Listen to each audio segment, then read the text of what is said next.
First guest on the program tonight. We were talking about acquisitions that have made a big-time difference for the Trailblazers, and a guy that has been terrific to get to know, and he's been a great addition to the Trailblazers joins us now, Gerald Henderson. Gerald, night off. I appreciate the time. Appreciate you joining us. Oh, thanks for having me, guys. Hey, go all the way back now. You know, we were talking about off-season moves and expectations. When you learned you were traded going Eastern Conference all the way out to the Western Conference and joining this Trailblazers team, what were your initial thoughts? Were you disappointed? Were you shocked? Were you excited? What was on your mind? I was excited. I've heard great things about Portland, the city, the fans, the organization.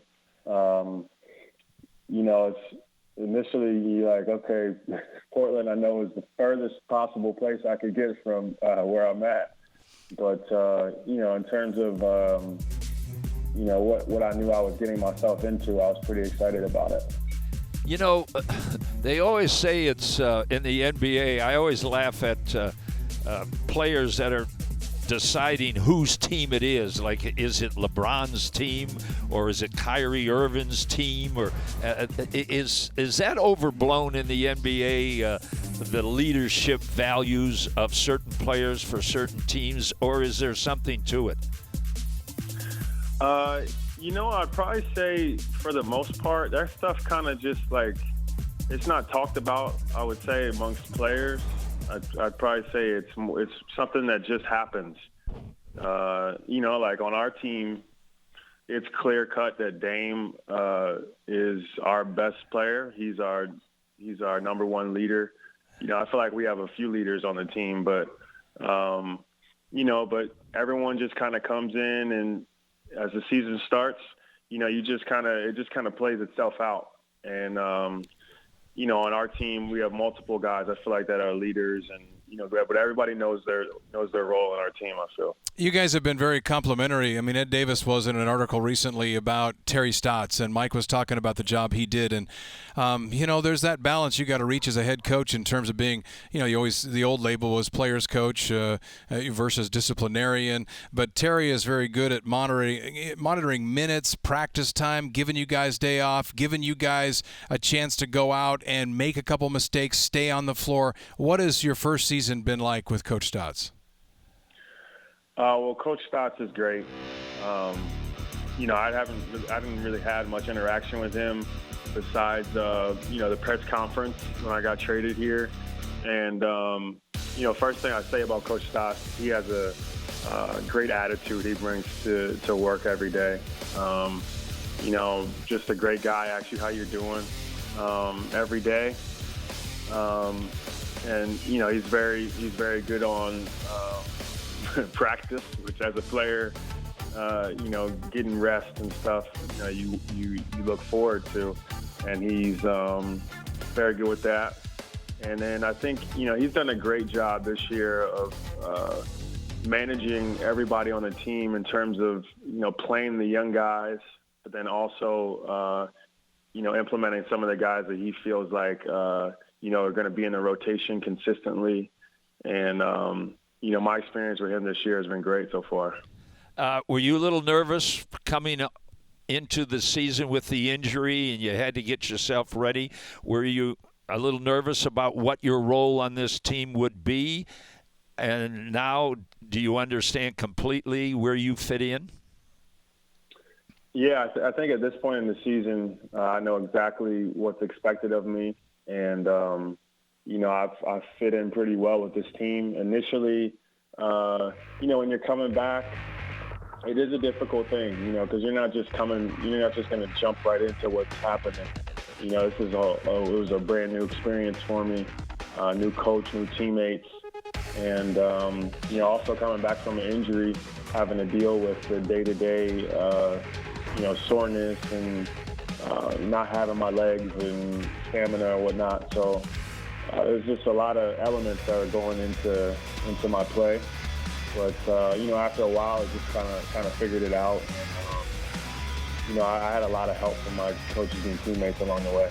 Well, and the fact that we talked about this, and we talk about it a lot during games, when you got 100% healthy and got into the rotation, that's when the team took off as well. And I went back and I asked you a minute ago about your expectations when you were traded, your reactions. Do you guys in the locker room carry the chip on your shoulder that came with the low expectations for this team when you heard the numbers being thrown around, 25, 26 wins this year and no way they make the playoffs, and now you're sitting chasing down maybe the 5th seed? Is that something you guys discuss even to this day, and is it a motivator for you guys? Yeah, I don't know if it's something we really discussed. I think it's just more like a day-to-day thing. Like, we go game to game and in the beginning and see the potential of our team. And then, it takes a lot of work. You're going to have to watch a lot of film. You have to practice hard. You have to play in the games hard. I think there was a point in the beginning of the season where we saw how good we could be. We just weren't coming up with the plays and down the stretch, kind of losing leads and losing those games down the stretch. And I think we hit a point where, we kind of overcame that. And, you saw how really good our team could be. And then, I'd say myself and a few other guys really started playing better. And, the team kind of took off from there. Is there any one Blazer that kind of surprised you, the fact that they're helping this team win from the start of the year till right now, that you think, boy, he's really stepped up? Is there you can share with us? I'd probably say there's a couple guys. I mean, Noah, I've been with Noah from Charlotte, and I knew, the potential that he's had. He's grown so much as a player. Even though the lineups have changed a bit, he still goes in and is very productive. Seeing CJ up close and personal, watching him from the start of the year, not just in the games, but in practice as well. CJ is just entirely better than I ever thought he was. Just his skill level is top of the league. For his ball handling, his ability to get to his shot and create plays is just very special. And then AC, AC's having a great year. He's a very good shooter, aggressive defender. I think his defense will even improve more as he becomes more of a veteran in the league. And but his ability to score and shoot the basketball have impressed me, because I hadn't really seen him play much in his short career so far. Finally, Gerald, chemistry, the value of chemistry, we always, you get thrown around in the NBA. Some teams that have a ton of talent, for whatever reason, it just doesn't click. And then some like yours, it just looks like everybody is having a good time during the games and off the court as well. I talked to Ed Davis about this last week, I think when we were in L.A. Just the fact that he's walking around with a smile on his face, and he said, how can I not? Look at this group that I have. Do you feel that same way about this team? And can chemistry truly lift and carry a team to a season like you guys are having, exceeding all expectations? Absolutely. That feeds into what we're doing on the court directly. We do have a really good group of guys. It's probably one of the best groups I've had, since I've been in the league. We got good guys who want to come in and work. We got no knuckleheads. We just got guys that want to win basketball games. So we do everything that's, in our power to make that happen. So we go out there, we play together, we try to play the best defense we can, and share the basketball. And I think, it's shown. All right, Gerald. Well, today was kind of a good golf weather type day. Did you get tempted to go hit the range and hit a bucket?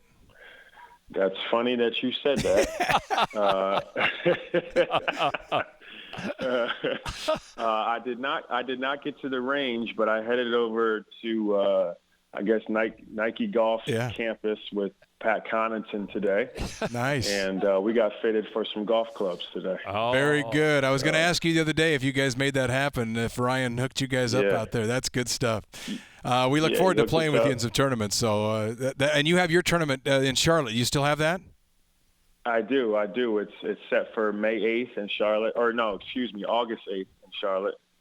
And it's going to be the third annual Gerald Henderson charity or celebrity golf invitational. So it's going to be a lot of fun. All right, very cool. Well, hopefully we'll get out and we'll show you around some of the courses in this area. So we'll bang it around a little bit. But nice to hear that you guys have clubs on the way. Yes, we're looking forward to being able to play some golf after we take care of business. Yes, that's right. Not for a long time. And I'll need five. Yes, not for a long time. I'll need 5 aside. Oh, 5 aside. Come on now. Come on now. You try to take my money, man. Oh, yeah. Yeah. That'll be an educational experience for you playing with Rice, Gerald. Hey, thanks for the time. We appreciate it very much. Good luck the rest of the way. It's been fun to be around you guys. And, you talk about chemistry. It's pretty obvious this team, you guys all like each other, all get along, and that has certainly contributed to the season you're having. Yes, sir. I appreciate you guys having me. I'll see you on Thursday. All right. Gerald Henderson, our guest on Trailblazers Courtside.